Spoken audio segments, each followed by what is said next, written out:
Alright, welcome to turn 27. So here it is, the Revenge of Agartha, perhaps. Yeah, Golem range, Juek, as I predicted.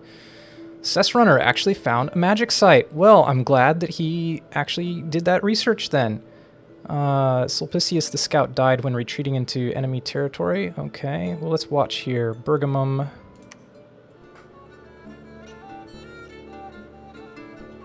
Alright. Just province defense here now. Okay. Let's see. Battle in Halbathria. Okay, let's see if Daz takes back his fortress. I think he's going to. Very easily. So who's he got over here? The Shadow, the Adventurer. Inspirational +1. Very low protection. That's kind of weird. Good defense skills. Interesting. An experienced hero fighting for the greater good. Magic treasures or just for the fun of it. Interesting. Who else is over here? Just some commanders. Magic Wilnas. Okay. Okay. Wow. Yeah. We don't need to watch the rest of that, do we? Let's see. Golem range. Okay.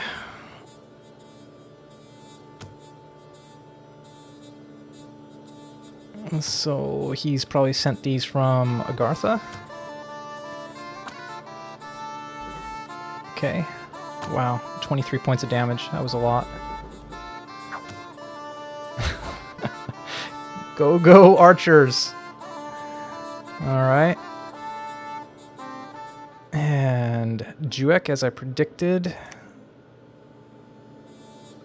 Okay. Oh, he only came in with this force. That's interesting. That's interesting indeed. Sermon of Courage. Still doing that, huh? Wow, okay. Oh, he's really asking for it. He's really asking for it. That is really gutsy. It's too bad I didn't actually move my army into Juek. I could have killed him. But of course, I mean, that's not... I'm surprised. Oh, he did. He split up. He went to Obelshin. Oh, dude. Oh, dude. I think that was a bad move, man. I really do. Oh, dude, I really think he's made a bad move. I get it. I think what he's probably going to try to do is from Obelshin to converge on Emain. I don't know what he's doing, honestly. But interesting.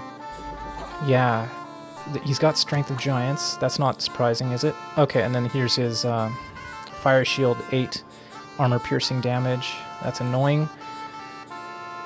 Heat 3 radiates heat. The heat is more intense in hot lands and weaker in cold ones. The heat effect usually decreases during rain and nullified underwater, but some creatures have heat that works regardless of any water.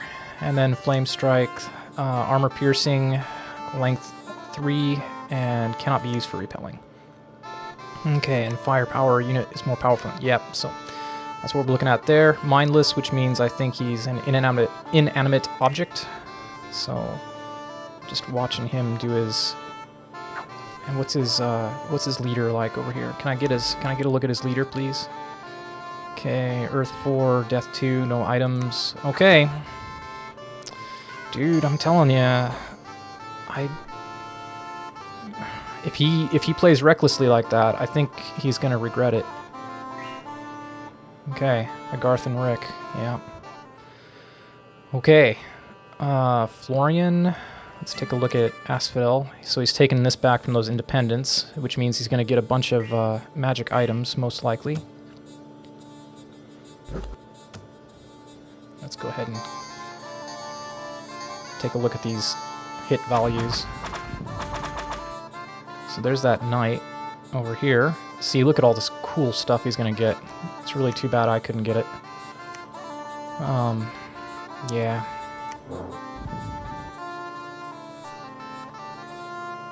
But Wow, that did a lot of damage. See that? Well, of course, it's going up against these little guys. They're not that strong, so...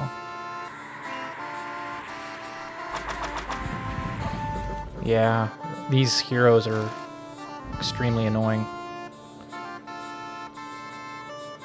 Wow, lots of damage. Flying, and that's just from flying shards. But like I said, look at this stuff he's going to get. Boots of quickness, longbow of accuracy. He's going to get this guy's protection 20, defense -3. Doesn't it have... No, it's just regular armor, but still. Two-handed weapon, wraith sword, partial life drain. He's going to get some good equipment out of this. I mean, yeah, he's going to win. This guy's broken and fleeing.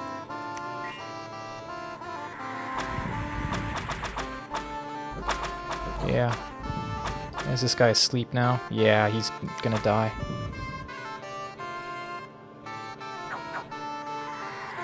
This guy's still pretty tough.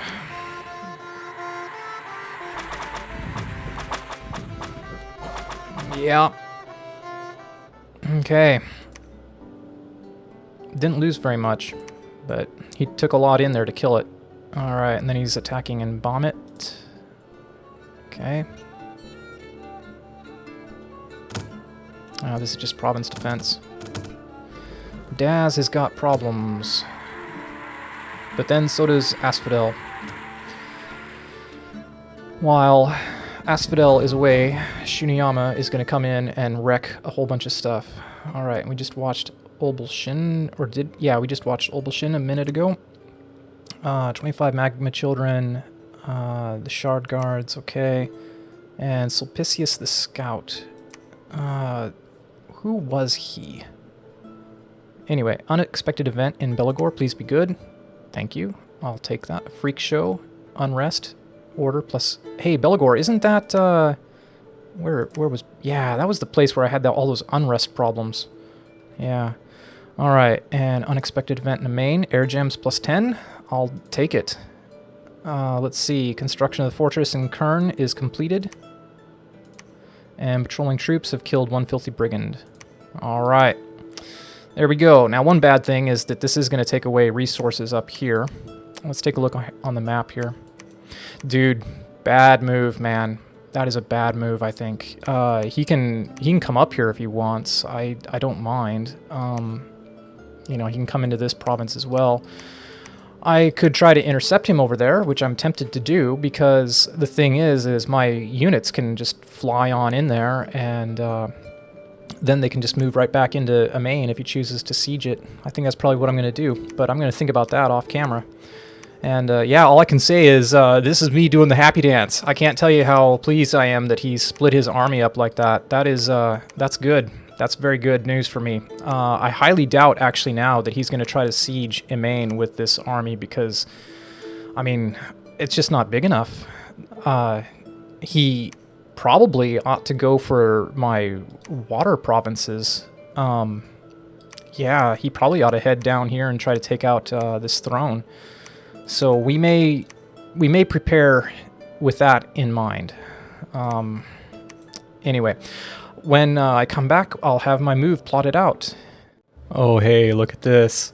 So, indeed, Agartha moved his forces back into this province in Jibero. Very suspicious whether Dwarf Comic fed him that information or not. It could be that he was just moving in here in preparation and has come back from the seas, because these are probably the guys that they used to do it. What's also amusing is we have Lighthawk, the Oracle of the Ancients, versus Lighthawk the Van Hers. So I just had to show that. Alright, here is my move that I've plotted out. So as always, lots of arrows. We're moving our scouts into Agarthan territory. And over here, I've decided to go in with all my cavalry. I guess hold and attack closest will be fine. I don't know how long I'm going to be able to keep raiding in Agarthan territory. You know, all he has to do is set the trap in the right territory at the right time, and he'll finish up these guys pretty effectively. Like, they'll be completely destroyed.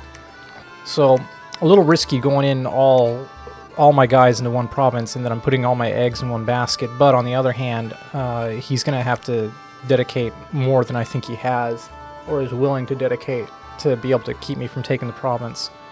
I think we should be okay. Let's, like I said, I think we're going to just go ahead and go for it. So, yeah. We got, you know, what, 23, 35, 49, over 50 vans. I think we're going to be able to take whatever he throws at us. Oh, and we've set them 3 blessings. You've got 3 blessings, 14. 2 blessings should be enough to bless all these units, I think. But anyway. Alright, so that's the plan there. And Lighthawk is still sneaking down into here. And we're going to keep our scout following along with these shard guards. And same thing over here. Alright, just doing a little bit of recruitment over here. Some more Einheers and a scout. Alright, and now to Agartha. So this move that he's made has thrown me for a little bit of a loop in that I don't know why he's taking back Olbelshin, right? So that makes sense. He wants his gem and come back. But where's he going to go with this from after here? The conservative move will be he moves back into Bithin. And my judgment of Marcus is that that's a possible move. Another possible move is he could go up into Oak Halls, but I don't think that makes any sense. I don't think that's likely. Another move that is possible, but illogical in my mind, would be moving into Deadlands. And particularly, I don't think there's a reason for him to move into Deadlands unless he's trying to consolidate his army with this one over here, which again, doesn't make any sense. So I think his 2 moves with this army are either back to Bithin, or he's going to push into Gol Rayep. Now, I don't know for sure that he's going to do that, but if he does, Gol Rayep is income 149. It's worth defending, so I'm going to defend it. And like I said, there's no guarantees moving his army into here, but I think it's between these two, we got about equal odds. And so I am sending in a whole bunch of my vans and my prophet. And I've got him scripted for Divine Blessing. I'm putting my vans to start out with some aiming. Hopefully, the way they're positioned, you can see my crossbowmen are down here. Hopefully, a few of these aims will hit the crossbowmen and their fire large monsters will pop off. We've got the Valkyries holding to attack rear, so hopefully they'll go in and take out his infantry, or I should say his bodyguards, and then hopefully between them and the crossbowmen we'll be able to finish it up.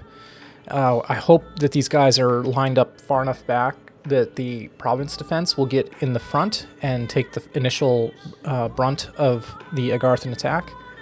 And then we've got my vans are up here. Yep, all of them are up here, and they're going to go and hold and then attack large monsters. So what we really want to do is we want to take out his leader. And if we can do that, it doesn't matter if the rest of his army routes or not. If we can take out his leader, then we've won. That's going to be good. So, yeah, and then we've got my infantry are on a double line formation.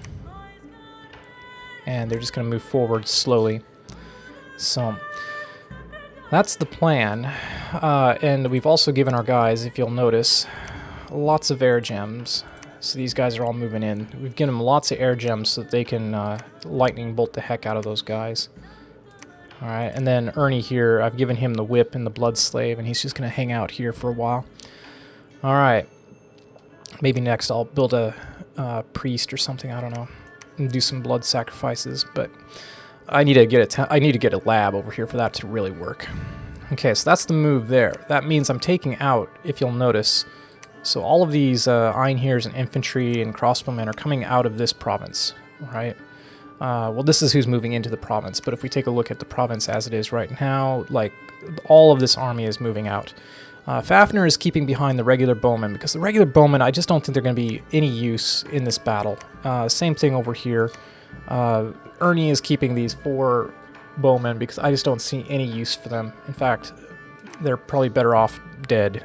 But I I don't know, the income, the upkeep isn't that high that I don't think it's going to be a big deal. All right, so over here, what's this army going to do? Like I said, I think it's very unlikely that he's going to move into Deadlands because this province isn't worth very much. The only reason I can think of either of these armies moving into Deadlands is if both of them move into Deadlands.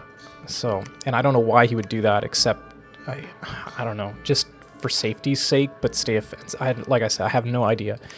Unlikely that he's going to move into Rotmarsh. Possible he'd move into Tiosh, or he can't move into Indian Range. I don't think it's likely he's going to move into either of these two provinces. He's come this far. I doubt he's going to go back to Bithan. Maybe, you know, if this one moves back to Bithan, maybe that one will too. I think if I were Agartha, what I would do with this army, if I didn't feel confident that I could take out this castle, I would move into the ocean. That's going to hurt. These are 3, 4 of my main income. Like, probably these 4 provinces alone are like 20 to 25% of my whole income. These down here are kind of garbage. Well, they're not. These 2 aren't that bad, but this one's garbage. And I cannot stop him if he does that. And if he went down here, he has no way of knowing what the income is unless he knows Parganos, you know, like separately and kind of can judge what the income of these various provinces are. But if he went in here and started building a castle, because that's the other thing Agartha can do, is he can build underwater castles. I can't. It's going to make my life a nightmare. What he may also do is he may just beeline down here for the throne and take that off of me, in which case all I have are these Shark Knights, which obviously, I don't know that I can defeat this army using Shark Knights. I highly doubt it. So that's one of his moves. And I think if I were him, knowing what I know about my current army, that's what I would do. But he may, because he doesn't know about my army, and he can't see how many of my Glamoured units are here, he may decide to go for the siege. And he may think that he can starve me out, which is kind of true. So in preparation for that, we are moving Sesrunny. I can't... Sesrunner up there with all those crossbowmen. And I can't tell you how happy I am to find this enchanted windmill. I really didn't expect that site search to pay off. I'm still chuffed about that. Anyway, he's going to head up here with all those crossbowmen. We've got Gordon Overkill is heading up with the supply boosters, Valkyries, and some Einheers. Okay, let's see. Bruce Jenner is just moving into the ocean because I'm going to try to get him on the other side here, and just to get another commander over here, and additionally, that water ring I might pass off to Chodvig if it works out. Depends on where things end up the next turn. Okay, so if he sieges here, I'll try to post the stats on the screen here so you can kind of take a look at my math, but he's going to do a lot of damage to my walls, and to try to make this fortress hold out for, I believe, 4 turns instead of 3, I've decided to switch Fafnir and Ragnar off of research and have them instead summon ogres. And the ogres are going to have very high strength. I should be able to get 5 plus 3 is 8, 5 plus 2 is 7. I should be able to get 15 ogres. The other nice thing about the ogres is that they do blunt damage. So with the high strength and the blunt damage, they'll have the capability of doing some damage to these sentinels and stone hurlers should that become an issue. And furthermore, it's going to be just enough of a boost to the garrison strength that I can keep my walls up a little bit longer while these guys come back. The bad thing about moving my Einheers out to attack this province is I can't move them back in. So from here, depending again on how things look, I may swim sail my Einheers back down to Vanheim with one of my commanders, and then take all my stealth units that survive back into Emain to try to bolster it. Okay, and furthermore, I'm also moving Ultarnes and leaving his single unit in Blue Beauty, and I'm going to move him in here just again to get extra strength. So his strength is going to be what's 144 divided by 100, because its strength squared divided by 100 is 1.44 repair power. And then the Valkyries get a bonus +1 on that because of being flying. But anyway, and that's going to cost 1 supply point. So I'm trying to get the most strength for supply points at the moment. The Ogres aren't going to be great for that because their strength, they're good. No, they are. Their size 3 is what I was going to say, but so that's not great. I was going to get Woodsmen, but I decided to change over to Skin Shifters, and the reason for that is, although I could afford to get 9 Woodsmen, and since they're strength 10, that's basically 1 repair point or 1 garrison strength per unit, so I could get a +9 there. I went ahead and went with the Skin Shifters because even though they're strength 12, so that's going to be, again, 1.44 times 4 is, I don't know, like 5 or so, 5 or 6. So they're a little less, they're a little bit more than half the strength of, but a little more than half the strength for less than half the supply cost. And I do have to think about my supplies as well, because right now, my fortification, I'll have 800 next turn, then it'll go to 400, then 200, then 100, then 50, and probably going to start starving about that time. So I have to think about how many turns I can stay in my garrison as well. So that's why I'm kind of trying to balance between high strength troops to defend and also manage the supplies that are coming in. And again, I'll show those stats on screen, so hopefully you can kind of check my math. Alright, so that's the preparation there. And even though this costs a lot of gems and it takes me off research, having these ogres is going to be the difference between 1 turn of castle walls staying up and, yeah, basically 1 turn. So I'm going to get 1 turn of extra research if I do it that way. Extra research or etc. Other actions that I can do. Speaking of research, we're still going full bore into evocation. Man, I'm tempted by enchantment to try to grab the Claymen at level 3. Claymen and Strength of Giants. Now, the reason I'm not is because even once I get Claymen, from there I have to cast them. Okay, so it's going to cost me water gems, which is not a problem because I got tons of water gems. Also, because Fafnir is water 9, he'll just get tons of Claymen. But it's going to take me a while to get that up and running, whereas once I get evocation, that's going to be done. And so in hindsight, it's going to be bad if I get evocation, I'm still not ready to attack, and then I go towards enchantment, because it's like, well, I could have done that in reverse order, and I could have been summoning Claymen all this time. But what I'm expecting is I'm only going to be able to just get evocation in time to break the siege, or I'm just going to get enchantment in time to break the siege. And if I only get enchantment just in time to break the siege, well then, like I said, I won't have had any time to summon any units with it. So that's why we're sticking with evocation. And unfortunately, if I could go back in time and take this research off of here and move it over to enchantment, my decision at this moment in time would probably be very different. I would probably go for Clayman instead, but because I don't have any research dedicated to enchantment already, I'm going to dedicate it to evocation and try to get my storm and everything. Alright, so those are my thoughts there. We'll take a look at the recruitment of our troops here and over here as well.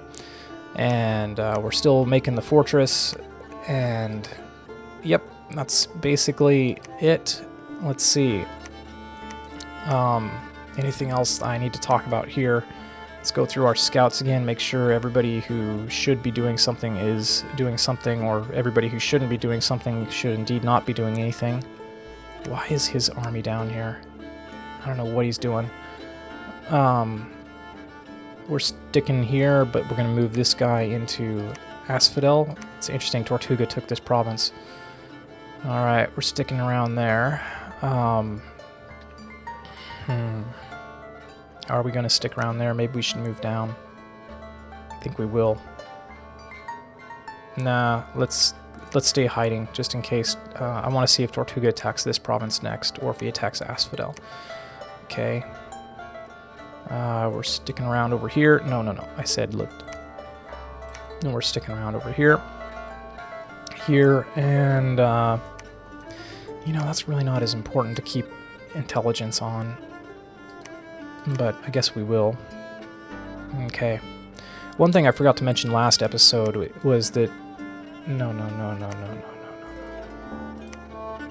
You just stay there. There's no reason for you to move here. Okay. Me and Ulm were talking about casting Hurricane on provinces, and I've obviously decided not to because I need my air gems to use in battle, but I hope that he casts Hurricane on this province and not on his fortress here if he starts doing it. Of course, Agartha will just blame me for it anyway, but so be it. Next, a little bit of what's going on diplomatically speaking. Still just patrolling over here. I have sent messages to Man, my alleged ally, and Ermor, my alleged enemy, begging them for fire gems. And Ermor has responded positively. I even offered Ermor an alliance if he could give me some fire gems. And he has sent me fire gems, he says. So he wants death gems in return, which I do not have. So I have not replied to his email because I don't want to tell him, I don't have any death gems for you, brah. Oh my goodness, what's going on here? Still? Okay. Well, move down in there. And I sent a message to Man saying, we are going to die if you don't send us if you don't send us fire gems. Like, I didn't quite say it that way, but I really laid it on thick. And he's like, well, we don't have enough fire gems. We need them to attack Asphodel, but we have some death gems. And I was like, oh, that's perfect, because Ermor wants the death gems. So I'm like going to do a little bit of gem brokering here. Yeah, like I'll get the gems from Avalon and then send those to Ermor in return.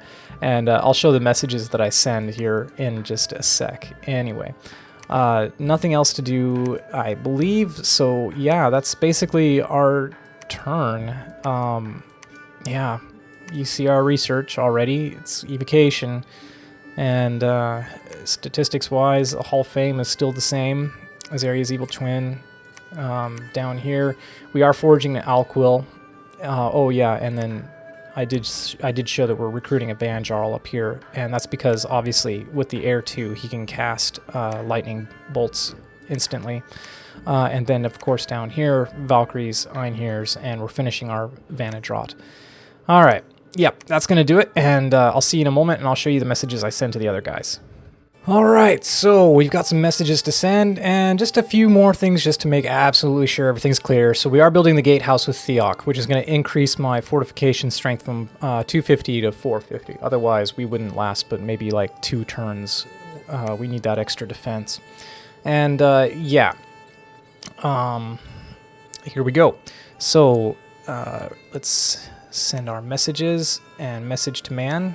Alright, Avalon, Vanheim thanks you in advance for the death gems you send us this month. Any number of any gems will aid us in this immediate crisis. Once the crisis is averted, we will repay you in fire gems or anything else you might ask instead. We feel reassured knowing you are our faithful ally. Alright, and message to Ermor. Lich King of Ermor, Vanheim thanks you in advance for the fire gems you have sent us this month. Any number whatsoever will help us to avert this immediate disaster with Agartha. We will be forwarding you death gems in the coming months after gathering them from our parsimonious allies. They cling greedily to their fire gems, but think nothing of tossing away death gems. Alright, so that does it for this turn. As always, wish me luck. Particularly, let's hope that this pops off, and we can knock down a few more Agarthan troops. Let's hope that Agartha... Well, oh man. I think I would rather have him siege this castle than go into the ocean, but... he could still do both. He could still move in here and siege, and then if he gets cold feet, he can just go into the oceans. So, oh god, this is really awful over here. And we still have to empower Fafnir with fire magic, too. So, yeah, anyway, we got a big mess on our hands. But it should be good. It should be glorious for somebody. Alright, as always, thanks for watching, and I'll talk to you in the next episode, and see you then. Bye-bye.